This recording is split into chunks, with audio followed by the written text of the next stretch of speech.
Hello everyone, my name is Khushi Rastogi and today we will discuss about introduction to matrix. आज हम लोग देखते हैं matrix क्या है। आज से हमारी मैट्रिक्स की क्लास स्टार्ट होने वाली है। हम लोग सारे कॉन्सेप्ट्स को अच्छे से समझेंगे, ओके। सारे क्वेश्चंस को सॉल्व करेंगे, पीवाईक्यूज को सॉल्व करेंगे, सीयूईटी की, जामिया की, निमसेट के एंड अदर कॉम्पिटिटिव एग्जाम्स, क्योंकि आई होप आपको मैट्रिक्स चैप्टर में कोई भी प्रॉब्लम नहीं होगी, सारे टॉपिक अच्छे से क्लियर हो जाएंगे। अगर आप इस चैनल पर न्यू है तो प्लीज लाइक एंड सब्सक्राइब कर दीजिए, बेल आइकन को प्रेस कर दीजिए। चले आगे, सो स्टार्ट करते हैं हम लोग आज की क्लास। हमारी आज की क्लास क्या है बच्चों? मैट्रिक्स। हम लोग पढ़ते हैं मैट्रिक्स क्या होता है। सो मैट्रिक्स एक कंटेनर होता है जो कंटेन्स करता है एलिमेंट्स को। किस फॉर्म में कंटेन्स करता है? रोज एंड कॉलम्स के फॉर्म में। देखिए, सपोज करिए मेरे पास कोई ए मैट्रिक्स है। मेरे पास क्या है? कोई ए मैट्रिक्स है। हम लोग मैट्रिक्स का नेम जरूर मेंशन करते हैं। मैट्रिक्स को हमेशा हम लोग स्क्वायर ब्रैकेट के अंदर लिखते हैं। फिर स्क्वायर ब्रैकेट के अंदर कोई एलिमेंट लिखा है A B C D E F. So square bracket के अंदर जो एलिमेंट्स कंटेन होते हैं उन्हीं को हम लोग मैट्रिक्स कहते हैं। ये मेरी मैट्रिक्स ए है। कैसे रिप्रेजेंट किया? एक स्क्वायर ब्रैकेट बनाया, उसके अंदर कुछ एलिमेंट्स हम लोगों ने पुट किए, सो वो मेरे क्या है? मैट्रिक्स है। अब मैट्रिक्स किस फॉर्म में होते हैं? रोज एंड कॉलम्स के फॉर्म में। सो ये साइड मेरा क्या होता है? रो का साइड होता है। ये साइड मेरा क्या होता है? कॉलम का साइड होता है। सो अगर मैं आपसे कहूँ इस मैट्रिक्स में हमारी कितनी रो एंड कितनी कॉलम है? सो R1 रो है एंड R2 रो है। टोटल 2 रो है हमारे पास। रो कितनी है? 2। कॉलम कितनी है? C1 C2 C3।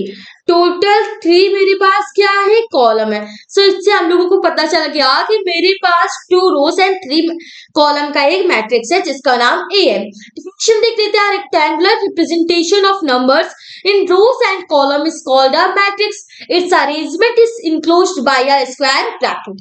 ठीक है बच्चों, इतना समझ में आया? अभी हम लोग आगे और डिटेल में पढ़ेंगे जिससे आप लोगों को एक एक बात अच्छे से क्लियर हो जाएगी। ऑर्डर ऑफ मैट्रिक्स क्या होता है? इसका मतलब क्या होता है? जैसे सपोज कीजिए मेरे पास कोई ए नाम की मैट्रिक्स थी जिसमें कुछ एलिमेंट्स है मेरे पास 1 2 3 4 5 6। सो ऑर्डर ऑफ मैट्रिक्स को हम लोग m क्रॉस n से रिप्रेजेंट करते हैं। अब भैया ये मेरा m क्या है, ये मेरा n क्या है? सो m मेरा होता है total numbers of rows and n मेरा होता है total numbers of columns. n क्या होता है? Total numbers of columns. अभी मैंने आपको सिखाया इस मैट्रिक्स ए में कितनी रोज है? R1 रो है, R2 रो है। सो m की वैल्यू मेरे पास क्या हो गई? 2 हो गई। कॉलम कितने हैं? C1 C2 C3। 3 कॉलम है। सो n की वैल्यू क्या आ गई? 3। तो ये क्या है? 2 क्रॉस 3 ऑर्डर का मैट्रिक्स है। इसको ही हम लोग ऑर्डर ऑफ द मैट्रिक्स कहते हैं। डिफिनेशन देख लेते हैं। A matrix which has m rows and n columns is called a matrix of order. इसको हम लोग m क्रॉस n से रिप्रेजेंट करते हैं। अभी हम लोग इसकी फर्दर स्टडी करेंगे जिससे कि आप लोगों को एक एक कॉन्सेप्ट अच्छे से क्लियर होगा। ओके बच्चों, अगर आप इस चैनल पर न्यू है तो प्लीज सब्सक्राइब कर दीजिएगा। सब्सक्रिप्शन बहुत जरूरी है ना बच्चों। सो क्या है? Representation of matrix. अब मैं आपको यहाँ पर मैट्रिक्स की पूरी ABCD समझाऊंगी, मतलब पूरा अच्छे से डिटेल में समझाऊंगी। सो सबसे पहले अब मैं मानती हूँ एक्स नाम का मेरे पास कोई मैट्रिक्स है। मैट्रिक्स को हम लोग कैसे डिनोट करते हैं बच्चों? स्क्वायर ब्रैकेट के अंदर करते हैं। यहाँ मेरे पास कुछ टर्म्स है 1 2 3 4 5 6 7 8 9। ठीक है। अब रोज कितनी है इसमें? नंबर्स ऑफ रोज R1 है, R2 है, R3। 3 मेरे पास रोज है। Numbers of column C1 C2 C3। तो इसका ऑर्डर क्या बन गया? 3 क्रॉस 3। m क्रॉस n होता है। m numbers of rose, number of रोज 3 है। n क्या होता है? Numbers of columns, numbers of columns 3 है। सो ये 3 क्रॉस 3 ऑर्डर्स की मेरे पास मैट्रिक्स बन गई। अब बच्चों देखा होगा यहाँ पर AIJ लिखा होगा। या मैंने आपको यहाँ इसलिए नहीं समझाया क्योंकि मैं चाहती थी मैं अच्छी से एग्जाम्पल के साथ समझाऊं। यहाँ AIJ लिखा है। अब इस AIJ का मतलब क्या है? जैसे कि मैंने कहा कि बताइए मैट्रिक्स X में 5 कहाँ लिखा हुआ है, तो आप कैसे बताएंगे? मैट्रिक्स X में 5 लिखा हुआ है, X और रो 2 है, कॉलम 2 है। इस तरह से आप लोग रिप्रेजेंट करेंगे। कैसे? कि रोड कौन सी है मेरे पास? 2। ये देखिए F है 5 है मेरी, किस नंबर रो में? 2 नंबर रो में। कॉलम कौन सा है? 2 है। सो x22 ऐसे होता है। समझे आप लोग बात? जैसे कि मैंने आपसे कहा 1 कहाँ लिखा, 1 का क्या होगा? तो A11 हो जाएगा, फर्स्ट रो का फर्स्ट कॉलम। 2 का क्या हो जाएगा? फर्स्ट रो का सेकेंड कॉलम। 3 का क्या हो जाएगा? फर्स्ट रो का थर्ड कॉलम। A13 हो जाएगा। ऐसे होता है, ठीक है। और जैसे कि मैंने आपसे कहा A8 क्या है, तो 8 कहाँ लिखा है बच्चों? देखिए रो 3 में लिखा हुआ है। तो sorry, I am sorry, we need to eraser।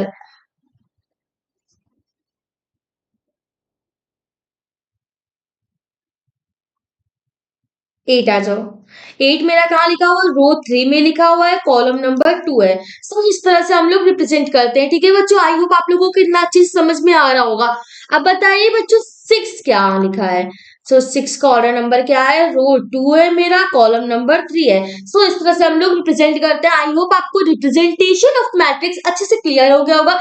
एक एक टॉपिक आपको अच्छे से समझ में आ रहे होंगे। ओके बच्चों, चले आगे। अब क्या है मेरे पास? Types of matrix.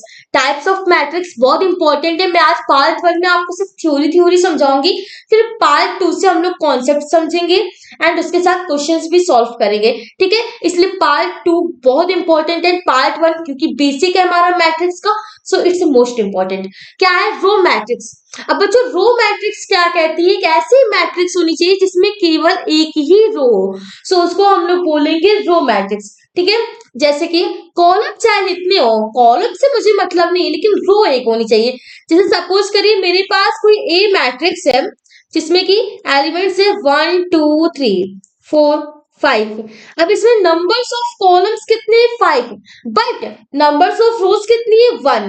मैंने आपसे यही कहा, रो मैट्रिक्स कहती है कि मेरे पास केवल एक ही रो होनी चाहिए। रो की संख्या जो होनी चाहिए केवल एक होनी चाहिए, कॉलम चाहे जितने हो मुझे फर्क नहीं पड़ता। डेफिनेशन देख लेते हैं। If in a matrix there is only one row then it is a called row matrix. चलिए, क्या है? Column matrix same as row matrix, but column matrix क्या कहता है कि मेरे पास चाहे जितनी रो मुझे फर्क नहीं पड़ता है, बट कॉलम ओनली वन होना चाहिए। जैसे मेरे पास कोई ए नाम की मैट्रिक्स है, तो उसमें मेरे पास एलिमेंट्स है 2 3 4 5। अब देखिए मेरे पास नंबर्स ऑफ रो कितनी है? R1 है, R2 है, R3 है, R4 है। नंबर्स ऑफ रोज मेरे पास कितनी है? 4 है। इट मींस n की वैल्यू 4 है। एंड नंबर्स ऑफ कॉलम्स कितने? 1। सो कॉलम मैट्रिक्स यही कहती है कि मेरे पास नंबर्स ऑफ कॉलम्स 1 होने चाहिए, ठीक है। डेफिनेशन देखते हैं। फिर matrix there is only one column then it is called a column matrix. एक की पॉइंट याद रखिए, रो मैट्रिक्स में क्या होता है? m की वैल्यू 1 होती है। कॉलम मैट्रिक्स में क्या होता है? n की वैल्यू 1 होती है। ओके, चले आगे। क्या है हमारे पास? Square matrix. अब पहले तो ये समझते हैं स्क्वायर मैट्रिक्स होता क्या है। सो स्क्वायर मैट्रिक्स कहता है कि भैया एक ऐसा मैट्रिक्स हो जिसमें numbers of rose numbers of column के इक्वल हो। जैसे कि मेरे पास सपोज करिए एक्स नाम का कोई मैट्रिक्स है, उसमें एलिमेंट्स है ए बी सी डी। तो बच्चों यहाँ पर नंबर्स ऑफ रोज कितने हैं? R1 R2, 2 रोज है। नंबर्स ऑफ कॉलम्स कितने? C1 C2, 2 rows and 2 columns, both are equal to each other. दोनों की मतलब 2 2 है। इट मींस ये क्या है? Square matrix. और जैसे कि यहाँ पर मान लीजिए A B C D E F, क्या ये स्क्वायर मैट्रिक्स है? यस। यहाँ पर भी नंबर्स ऑफ रोज किसके इक्वल है? नंबर्स ऑफ कॉलम्स के। सो स्क्वायर मैट्रिक्स कहता है if numbers of rows and numbers of columns in a matrix are equal then it is called a square matrix. Square matrix का key point क्या होता है बच्चों? m is equal n। ये आपको learn रखना होगा। ये सब जो मैं की पॉइंट बता रही हूँ ये एग्जाम के लिए बहुत इंपॉर्टेंट है, जिससे एग्जाम के पॉइंट ऑफ व्यू से आप अच्छे से समझ जाएंगे, ठीक है बच्चों। चले आगे। अब इसकी इरेज कर देती हूँ मैं, फिर आपको अच्छे से और समझाती हूँ आगे के मैट्रिक्स हम लोग। अब क्या है हमारे पास? Singleton matrix. बच्चों सिंगलटन मैट्रिक्स क्या होता है? अब देखते हैं। एक ऐसा मैट्रिक्स जिसमें केवल एक ही एलिमेंट हो, ओनली वन एलिमेंट वाले मैट्रिक्स को हम लोग क्या कहते हैं? सिंगलटन मैट्रिक्स, ठीक है। मैं पेन ले लेती हूँ, फिर हम लोग अच्छे से क्लियर करते हैं कि सिंगलटन मैट्रिक्स क्या होता है। जैसे कि मान लीजिए मेरे पास कोई एक्स नाम का मैट्रिक्स है, तो उसमें केवल एक ही एलिमेंट होनी चाहिए 2। कोई y नाम का मैट्रिक्स है, इसमें भी कोई एक ही एलिमेंट मान लीजिए 3 है। कोई z नाम का एलिमेंट है, उसमें भी कोई एक ही एलिमेंट होने चाहिए। हाँ, नेगेटिव भी हो सकते हैं। कोई a नाम का मैट्रिक्स है, उसमें कोई नेगेटिव इंटीजर भी हो सकता है, कुछ भी हो सकता है। x नाम का मैट्रिक्स है, उसमें कोई a नाम की एलिमेंट्स है। मतलब कि ऐसा मैट्रिक्स जिसके अंदर केवल सिंगल एलिमेंट हो, उसको ही हम लोग क्या बोलते हैं? Singleton matrix. If in a matrix there is only one element, then it is called a singleton matrix. ठीक है, यहाँ पर क्या होता है? Numbers of rose, numbers of columns किसके इक्वल होते हैं? 1 के। नंबर्स ऑफ रोज भी यही है, नंबर्स ऑफ कॉलम्स भी यही है। ठीक है बच्चों, आई होप आप लोगों को इतना समझ में आ रहा होगा। भैया सब लोग अपनी अपनी अटेंडेंस जरूर लगा दीजिएगा, सब लोग लाइक करके अपनी अपनी अटेंडेंस दे दीजिएगा। ओके, क्या है हमारे पास? Diagonal matrix. अब बच्चों डायगोनल मैट्रिक्स क्या होता है? तो डायगोनल मैट्रिक्स कहता है कि प्रिंसिपल डायगोनल को छोड़कर सारे एलिमेंट्स क्या होने चाहिए? 0 होने चाहिए। अब बच्चों ये प्रिंसिपल डायगोनल क्या होता है? सबसे पहले तो हमें प्रिंसिपल डायगोनल को समझना होगा। सो अगर हमारे पास कोई मैट्रिक्स ए है और इसमें कोई मेरे पास एलिमेंट्स है 2 3 4 5 6 7 8 7 8 9, ठीक है। मेरे पास कोई मैट्रिक्स है 3x3 की। डायगोनल मैट्रिक्स के सबसे नंबर 1 में कंडीशन क्या है? मेरा मैट्रिक्स क्या होना चाहिए? स्क्वायर मैट्रिक्स होना चाहिए। It means numbers of rose numbers of columns के इक्वल होना चाहिए। क्या इस मैट्रिक्स ए में numbers of rose numbers of column के इक्वल है? यस, जरूर है। सो ये क्या है? 3x3 का मैट्रिक्स है। ठीक है, पहली बात तो मेरी क्लियर हो गई। सेकेंड बात मैंने आपको क्या बताया? हमें बताना है डायगोनल एलिमेंट्स क्या है। सो ये जो आपको एलिमेंट्स दिख रहे हैं 2 5 9, जिसको मैंने इसको से राउंड ऑफ किया हुआ है, तो ये 2 5 9 ही मेरे डायगोनल एलिमेंट्स है। डायगोनल मैट्रिक्स की डिफिनेशन क्या है? इस डायगोनल एलिमेंट्स को छोड़कर सारे एलिमेंट्स 0 होने चाहिए। सारे एलिमेंट्स क्या होने चाहिए बच्चों? 0 होने चाहिए। ठीक है, सो हम इन लोगों को क्या कर देते हैं? 0 कर देते हैं। यहाँ पर 3 4 6 8 7 4, इन सब के प्लेस में अब क्या हो जाएगा? 0। तब क्या हो जाएगा? ये डायगोनल मैट्रिक्स हो जाएगा। यहाँ भी 0, यहाँ भी 0, यहाँ भी 0, यहाँ भी, यहाँ भी, यहाँ भी। अब मेरी ये क्या बन गई? Diagonal matrix. आई होप आप लोगों को इतना अच्छे से क्लियर हो गया होगा कि डायगोनल मैट्रिक्स क्या होती है। मैं एक और एग्जांपल लेती हूँ। सपोज करिए मेरे पास कोई एक्स नाम की मैट्रिक्स है, जिसमें मेरे पास एलिमेंट्स है ए बी सी 0 0 0 0 0। अब देखिए यहाँ पर जो डायगोनल के एलिमेंट्स हैं, इनको छोड़ के सारे एलिमेंट्स मेरे 0 हैं। और ये मैट्रिक्स क्या है? मेरी स्क्वायर मैट्रिक्स है। 3x3 की, 2x2 भी हो सकती है, 1x1 भी हो सकती है, 4x4 भी हो सकती है, बट स्क्वायर मैट्रिक्स होनी चाहिए। ठीक है बच्चों, डिफिनेशन एक बार देख लेते हैं हम लोग। If all the elements except the principal diagonal in a square matrix are 0, it is called a diagonal matrix. यही बात मैंने अभी आप लोगों को समझाई। आई होप आप लोगों को अच्छे से क्लियर हो गया कि डायगोनल मैट्रिक्स क्या होती है। अब बात करते हैं हम लोग स्केलर मैट्रिक्स पे। अब भैया स्केलर मैट्रिक्स क्या कहता है वो देखते हैं हम लोग। उससे पहले आप लोग इतना नोट डाउन कर लीजिए। ठीक है, आई होप आप लोगों को इतना अच्छे से समझ में आ गया होगा। ठीक है बच्चों, चलिए हम लोग आगे की बातें करते हैं कि हमारा स्केलर मैट्रिक्स क्या होता है। मैं आज आप लोगों को क्वेश्चंस नहीं समझा रही हूँ, क्वेश्चंस हम लोग नेक्स्ट क्लास में अच्छे से पढ़ने वाले हैं। ठीक है, स्केलर मैट्रिक्स क्या होता है? स्केलर मैट्रिक्स कहता है कि मेरे डायगोनल में जितने भी एलिमेंट्स होने चाहिए सब सेम होने चाहिए। डायगोनल्स के एलिमेंट्स मेरे सारे सेम होने चाहिए। जैसे यहाँ पर क्या था? डायगोनल मैट्रिक्स में डायगोनल में 2 5 9 था, सारे एलिमेंट्स अलग थे। बट ये क्या कहता है कि डायगोनल में जितने भी एलिमेंट्स हो सब क्या हो? इक्वल हो। फिर वो 1 1 1 भी हो सकता है, 2 2 2 भी हो सकता है, 3 3 3 भी हो सकता है, कुछ भी हो सकता है, बट सब इक्वल होने चाहिए। बाकी सारे एलिमेंट्स क्या हो? 0। ठीक है, ये होता है स्केलर मैट्रिक्स। क्या है डिफिनेशन देख लेते हैं। If all the elements of a diagonal matrix are equal, it is called a scalar matrix. समझ में आया आप लोगों को? चलिए एक और, क्या हो रहा है? सॉरी बच्चों, चलिए मैं एक और एग्जांपल के थ्रू आप लोगों को अच्छे से क्लियर कर देती हूँ कि डायगोनल मैट्रिक्स हमारे पास क्या होता है। ठीक है, जिससे कि हम लोग आगे बढ़ सके। सो डायगोनल मैट्रिक्स क्या कहता है? डायगोनल में जितने भी एलिमेंट्स हो सब क्या हो? इक्वल हो। अब यहाँ देखिए डायगोनल के एलिमेंट्स इक्वल है, इट मीन्स मेरा क्या है? स्केलर मैट्रिक्स है। स्केलर मैट्रिक्स कहता है मेरे डायगोनल के सारे एलिमेंट्स इक्वल होने चाहिए। ठीक है बच्चों, इतनी बातें आ गई आप लोगों को समझ में। अब यूनिट मैट्रिक्स क्या कहते हैं? भैया बस यूनिट मैट्रिक्स में क्या डिफरेंस है कि यूनिट मैट्रिक्स कहता है कि डायगोनल में जितने भी एलिमेंट्स हो सब केवल क्या हो, वन हो। यूनिट मैट्रिक्स का शॉर्ट ट्रिक आप लोग वन लर्न कर सकते हैं या D1 लर्न कर सकते हैं सबसे अच्छा। यूनिट मैट्रिक्स का शॉर्टकट क्या है, D1। D means diagonal, one means केवल वन होने चाहिए। डायगोनल के एलिमेंट्स क्या होने चाहिए, वन होने चाहिए। मेरे पास कोई मैट्रिक्स है ए जिसका नाम ए है, कुछ मेरे पास एलिमेंट्स है 2 4 6 7 8 9 10 11 12, बट क्या है, मेरे डायगोनल के एलिमेंट्स वन होने चाहिए, बाकी सारे जीरो होने चाहिए। इट मीन्स बच्चों ये मेरा यूनिट मैट्रिक्स के रूल्स को फॉलो नहीं करेगा। ठीक है, सबसे पहले तो आप शॉर्ट ट्रिक याद रखिए D1। फिर हम लोगों ने एक मैट्रिक्स बनाया जिसका नाम A है, जिसमें डायगोनल के एलिमेंट्स क्या होंगे, केवल वन होंगे, बाकी सारे एलिमेंट्स मेरे क्या होंगे, जीरो होंगे। और ये क्या होना चाहिए, स्क्वायर मैट्रिक्स होना चाहिए। देखिए unit matrix, diagonal matrix, scalar matrix, तीनों की ये कंडीशन है कि मेरा मैट्रिक्स स्क्वायर मैट्रिक्स होना चाहिए। ठीक है, यूनिट में क्या होना चाहिए, डायगोनल के सारे एलिमेंट्स वन होने चाहिए।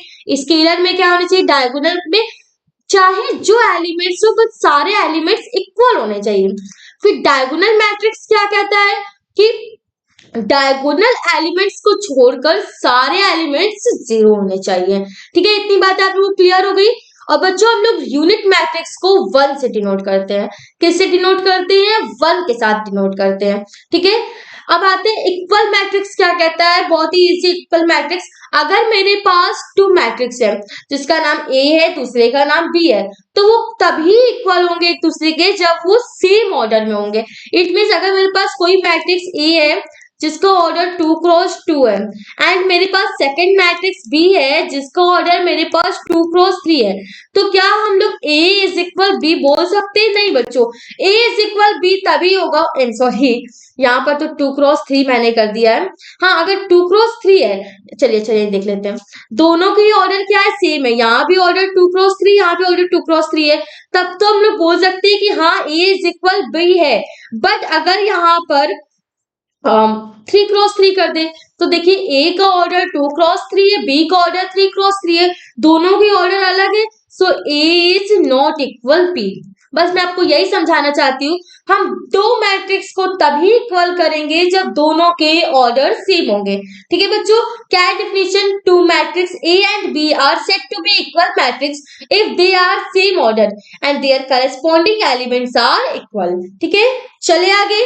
चलिए, इसमें आप लोग ये समझ सकते हैं कि समझ लीजिए कोई मेरे पास ए मैट्रिक्स है, सेकंड मेरे पास बी मैट्रिक्स है, तो सब दोनों के ही m इज इक्वल n होने चाहिए। मतलब ऐसे समझ सकते हैं कि दोनों में m और n की वैल्यू क्या होनी चाहिए, इक्वल होनी चाहिए। अगर यहाँ पर m की वैल्यू 2 है तो यहाँ भी m की वैल्यू 2 होनी चाहिए, यहाँ पर n की वैल्यू 3 है तो यहाँ भी n की वैल्यू 3 होनी चाहिए। ठीक है, चलिए आगे। अब क्या है बच्चों, मेरे पास सिंगुलर मैट्रिक्स।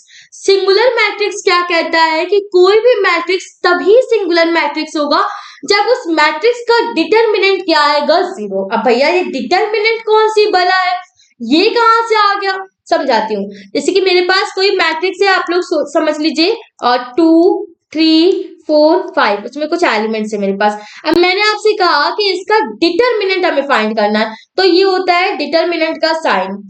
ऐसे हम लोग डंडा खींच देते हैं लाइंस, तो उसे हम लोग बोलते हैं डिटरमिनेंट। जैसे कि मैंने आपसे कहा ए का डिटरमिनेंट करना है, तो पहले मैंने एक लाइन ड्रॉ की, फिर ऐसे, इसको बोलते हैं determinant of A.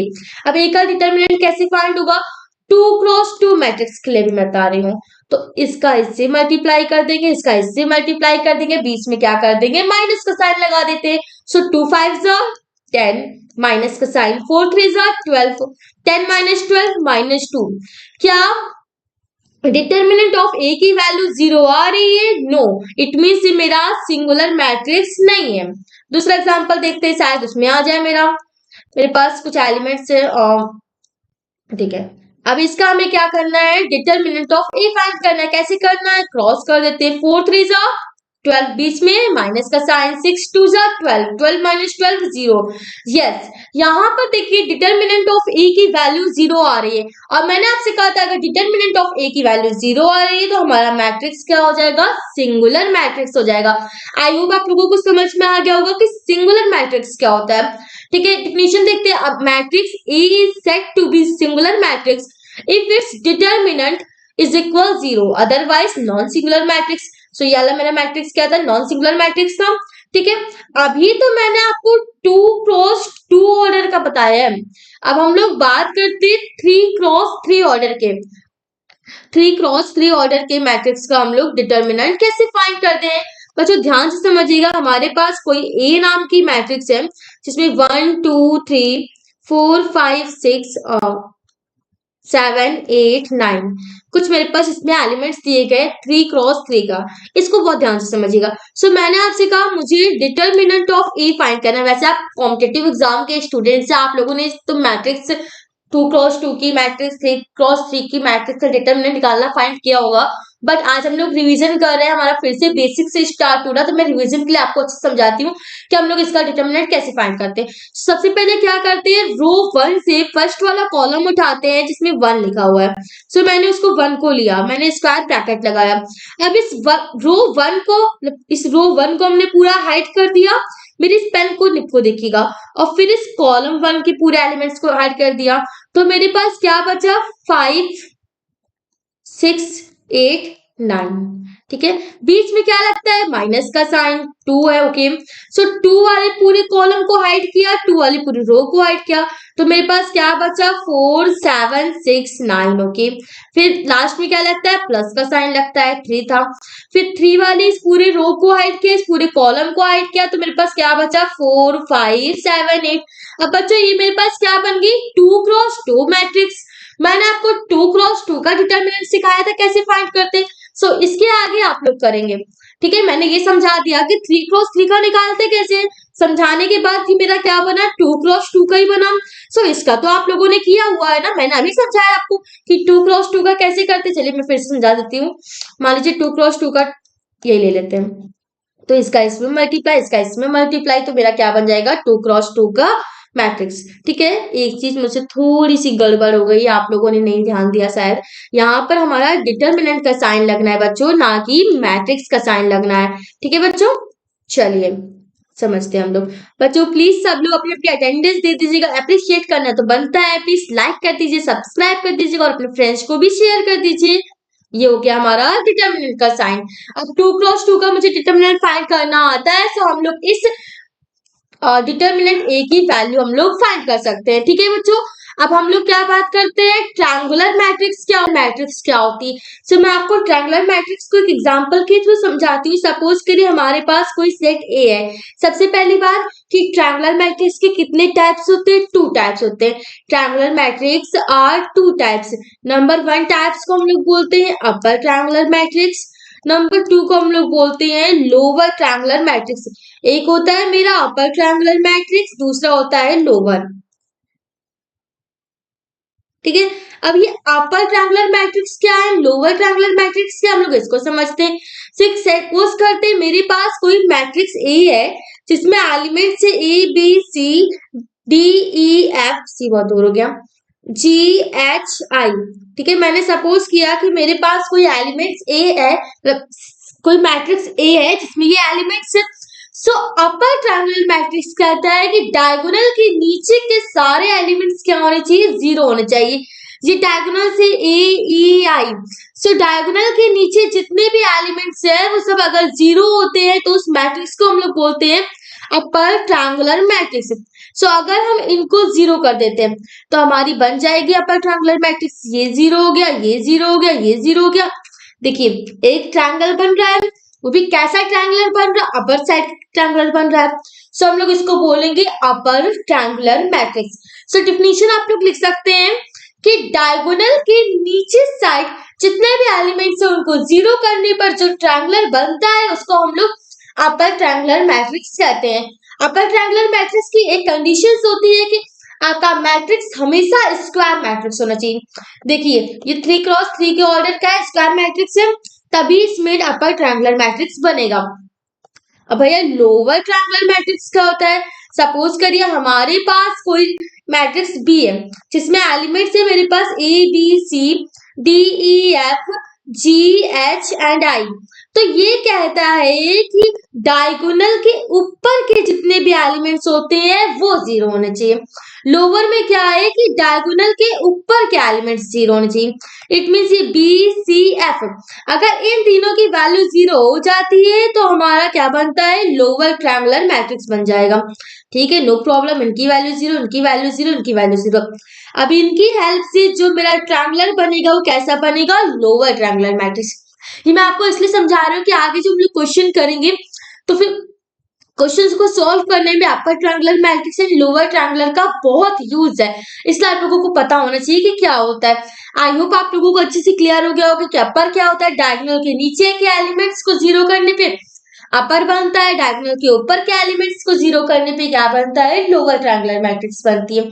So I hope आपको आज की क्लास अच्छी लगी होगी, आपको सारे कॉन्सेप्ट्स अच्छे से क्लियर हो गए होंगे, प्रॉपर्टीज क्लियर हो गई होगी, टाइप्स क्लियर हो गए होंगे और रिप्रेजेंटेशन क्लियर हो गया होगा। आज की क्लास में मैंने आपको सिर्फ बेसिक सा बताया था। पार्ट 1 मेरा केवल बेसिक था, एज अ रिवीजन मेरा 10th क्लास का, 11th क्लास का।